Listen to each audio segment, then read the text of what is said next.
The larger the degree of risk that an investor perceives with your business and your revenue forecast, the higher the rate of return they're going to require in order to invest in your business. I'm going to spend the next 15 minutes or so just trying to walk you through some best practices on forecasting revenue. First thing I want to point out is that, although we're forecasting revenue, we're focusing on that topic today. When you're doing a financial forecast and when you're going to be eventually sitting in front of investors, they're going to want to see a fully integrated financial model with a balance sheet, an income statement, and a cash flow statement together. So it's a good idea to try and set that up at the outset to avoid having to rework everything later on. Your forecast should be done on a monthly basis, at least through your period of ramp up till you get into a steady state level, and a certain degree of maturity in your business. Cash flows during your ramp up period are going to be very lumpy, and you're going to have to be able to see, when you're going to have, ability to take cash in from customers and, when your outlays are going to be, and understand then when your capital requirements are, how large they are, and what the timing of those are going to be.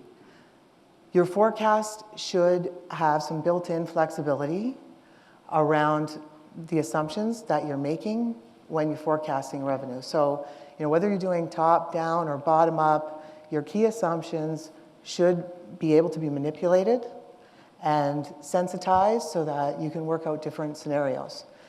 It is really difficult to forecast revenue for a business that doesn't exist yet. So it's a really tough thing we're setting out to do. When you've got a mature business, you've got some history, you've got some existing customers, and you've got a basis for the forecast. When you are in a startup, you have a lot of guesswork, you have a lot of theoretical assumptions that you're making, and those things are going to change over time as you get closer to commercialization and as you learn more and as you kind of substantiate your business model, you're going to want to change and update your forecast on an ongoing basis. You should not have to go into the model and adjust formulas or change hard-coded numbers, in order to do those scenarios. Everything should be formula-driven and work off the key assumptions that you've made. So it requires some planning at the outset to understand what those variables are going to be that you're going to want to work from, and then building out the model so that you can adjust them over time without having to rework things. It also makes sure that the technical integrity of the model stays intact, and you're not going to have a situation where there are errors in the model because you change something in one place and has an impact somewhere else, and you forgot to change it somewhere else, and you can update it in real time. There's so many unknowns, in terms of early stage business and particularly pre-revenue. The one thing, though, that you can count on as an absolute certainty is that your forecast is going to be wrong. There's no way we can accurately predict what's going to happen, right? So when you're doing your sensitivity analysis, you can play with scenarios. You can say, okay, what if I am 25% wrong? What if I'm 50% wrong? How does that impact my cash flow and my capital requirements in the business? And when will I fall off the cliff in terms of if I've raised $5 million, if I am 50% wrong on my forecast? So you have an idea of relative risk, and so does your investor, right? So this is important that you set it up correctly because your investor is going to want to play around with these kind of scenarios and sensitivities as well. So if you're not an Excel genius and you're not really that well versed in building out financial models, there are loads of people all over the place, university graduates, and all kinds of people that have the experience and expertise to help you build this out and set it up, and I'd recommend that you take advantage of that if you're not comfortable doing it yourself. Your assumptions have to be clearly set out and be driven from the critical success factors that are going to drive revenue in your business. That's going to be different from every business. To the extent that an investor can validate and verify or substantiate the assumptions that you're making with hard data, the better it is. Investors will understand that nobody has a crystal ball. They know that the forecast is just your best guess, but they will look at the reasonableness of the assumptions in the context of their experience, industry benchmarks, other data that they can pull to support it. So anticipate that and do that analysis yourself. The larger the degree of risk that an investor perceives with your business and your revenue forecast, the higher the rate of return they're going to require in order to invest in your business. And the higher the rate of return that they want, the lower the valuation that they're going to attribute to your business, and the more equity that they're going to want, or a higher interest rate if it's debt, that they're going to demand from you. So I just want to work you through an example of what's a verifiable. It's a little bit similar to what you heard before, right? So you can see the approach. Oh, if the market is $1 billion and I get 1%, then my sales would be $10 million. Isn't that great? 1% doesn't seem like a lot, but what it is to an investor is meaningless. It's just numbers on a page, right? There's no indication of achievability of any of that.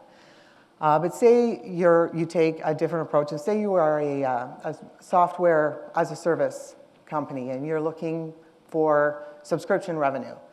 And you're going to say, okay, let's take the approach and say, okay, well, if I'm piloting, just assume for argument's sake that you've piloted the software for free to a number of subscribers to test the concept, and say, okay, I have 200 subscribers right now using my software service free of charge. And then when I turn on the tap and I start charging from that, then I expect some of them to fall away. So let's say 20% of them fall away. So I have an 80% retention rate. So there's an assumption that I can play around with and that I can play some sensitivities with that's coming off of real data. I can verify that there are 200 subscribers today, and I can say an 80% retention rate seems reasonable. I can benchmark that against other companies that have been doing similar things, perhaps different industries, and say, okay, what were the retention rates when they turned the tap on? And then I can play around with it. So, okay, what if it isn't 80%? What if it's 50%? What happens then? So then I have some verifiable, meaty data that I can use to form the assumptions. And then I say, okay, if that's what I'm going to have day one, then how fast can I grow that month after month afterwards? And so we know how we're going to price it, so that kind of factors into calculating our total revenue that we're going to anticipate. So now we're kind of going right into our business plan and our marketing plan and our customer verticals, right? How are we approaching our customers? So in this case, let's say we're going to use sales reps. All right. So how many sales reps are we going to have, when we actually push the button and launch? So say there are 2 sales reps. All right. Are we going to make 50 sales calls a month? Is that a reasonable assumption? So somebody can say, okay, that sounds reasonable to me that one person can make 50 sales calls a month. All right. And then, okay, what is the buying cycle of that customer? How long does it take to convert a purchase order into revenue? And what is the conversion rate that those sales reps, that we might expect from those sales reps? And then we have another assumption that we can validate, we can try and verify, and then we can sensitize and play around with in scenarios. When you have this forecast put together, and then when you get to the point of commercialization of your product or service and you've launched, this becomes a very critical management tool for you, because as those assumptions actually become real experience, then you can update your forecast for what you're actually experiencing, and then what's ahead, right? So if you are anticipating a conversion rate of 50%, and then in the first month or 2 you're only experiencing 20%, then immediately you can update the remainder of your forecast for exactly what's happening and know what that means to you for the next 12 months going forward and what's that going to do to the capital requirements of your business. You can proactively manage your cash. Similarly, if you're going to measure your actual results against your forecast and study the variances, you can learn a lot about efficiencies and work on ways to try and improve your business model going forward. So it's not just something you have to do for investors that you throw away after. Yeah, it is a living document that you can use to manage the business going forward. Benchmarking is important. It's something you should do to kind of test the validity of your forecast.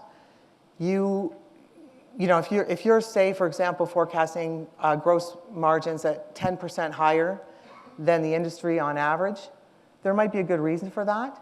You might be selling a premium product. You've built a better mousetrap. Nobody's got this. I'm going to be able to charge 10% more than the average for this product. So if you've got a good reason for it, then that's great, and you're prepared to answer those questions when investors do that same kind of benchmarking. If you can't answer that question, then you got to go back and revisit your forecast, because it's likely that you missed something and you're not capturing perhaps all of the costs. To the extent you get closer to commercialization and you can actually back up your revenue forecast with real hard data like purchase orders or customer contracts, obviously that's fantastic. And the more of that you can give an investor, the lower the risk they'll assess in your business opportunity, and the higher the valuation will be that you'll be able to get out of them. Even if you can't get signed contracts, sometimes you can get written expressions of interest from customers or strategic partners to show that there is definitely some serious discussions going on, to provide some evidence and support. Sometimes it's just email traffic back and forth. But whatever you can provide would be definitely helpful to you. And when you're going through this forecasting process and you're looking at all this industry research and developing all these benchmarks and support, keep them together and organized in a database of material, because when investors want to do their due diligence, it will be all there for them. And they'll see that you're very organized and you've thought it all through and you've done your homework. It'll make it easier for them to do theirs as well. You've got to be realistic in the assumptions and work on something that's actually achievable. We're not interested most of the time when we're talking to potential investors on what the market potential is for your product and service. We're interested more in what is reasonably achievable based on the resources that you have at your disposal today. It is much better to exceed your forecast and providing that good news to your investor group than to be coming back to them in 6 months asking for more money or trying to explain why things aren't developing the way that you thought. So obviously you wouldn't be doing this if you didn't really believe in the success of the product or service that you're working on. So whatever is achievable, scale it back a little bit before you're talking to an investor group. What the investors are interested in is that they get a return on their investment that's reasonable. If they can get 5 times their initial investment in your company, that's reasonable. It doesn't have to be 10. So you don't have to overpromise in order to get somebody interested in your business. You got to provide enough detail, line by line, to make sure that you're actually forecasting, that you've got your assumptions working correctly. So for example, if you're going to have 3 different products or 3 different channels of distribution, then you've got to have 3 different revenue forecasts. And there is quite likely going to be 3 different sets of assumptions to work from on developing those forecasts. And that'll give you a lot of credibility with investors as well, because they know that you've really thought it through and you understand your market and how to reach it. If one market's going to be local and another market is going to be, Western Canada, your distribution costs are going to be significantly different between those two parts of the business. Then you're going to have to make some assumptions on, how much revenue is coming from each vertical and when. Are we launching locally first, and then we're going to launch across Canada, after 1 year. And all of those things should be reflected in the model, and then as things change, they're easily updatable. The contingency provision is more of an expense thing, but you should always include some kind of contingency allowance in your financial forecast for the things that are going to jump up and hit you between the eyes. Nobody knows what they don't know, and one thing we know for sure, it's going to be something. We don't know what it's going to be, and we don't know the quantum, but we know something. We haven't been able to predict everything that is going to happen. So having that little bit of cushion will give both you a little bit of wiggle room, and it'll give your investors some comfort as well. The forecast should outline specifically how much money is required and what it's going to be used for. How much we need just for cash burn every day. What are we going to spend on R&D? What are we going to spend on CapEx? Some things are discretionary, some things aren't. If things aren't rolling out from a revenue perspective exactly the way that you wanted them to, and you find out, gee, you know what, we're only getting a 20% conversion rate from our sales reps, or hey, we need, we're not going to be able to do it with 2, we need 5. Those kinds of things. You'll be able to say, all right, the discretionary things, the capital expenditures and the R&D, maybe we can push that out and we can wait a little bit. And having that runway, a little bit of advance notice to know what impact what's actually happening today is going to mean on your cash flows 12 months from now, you'll be able to measure that and manage that, and hopefully not have to go back to your investor group for additional funds. So we talked a lot about building a database of information, substantiating with real data, and being able to verify assumptions. So how do we get that information? Where do we start in terms of trying to accumulate that data? Unfortunately, market information and market research is very expensive, and the higher the quality, the more expensive it is.